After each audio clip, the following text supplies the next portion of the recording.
বাংলাদেশকে আবার নতুন ভাবে আমরা আজকে স্বাধীনতা ঘোষণা করছি। আজকে থেকে এই বাংলাদেশের কোনো সমন্বয়ের জায়গা হবে না।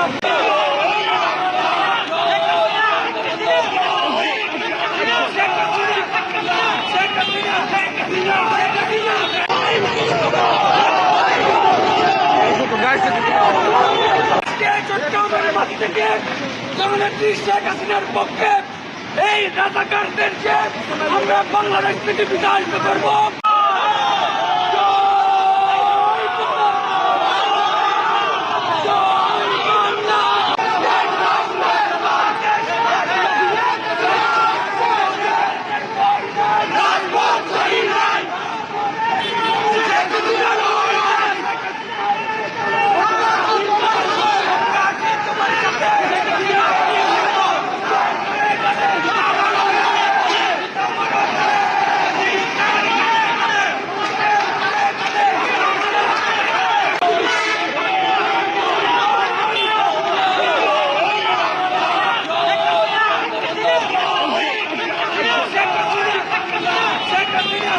Yeah.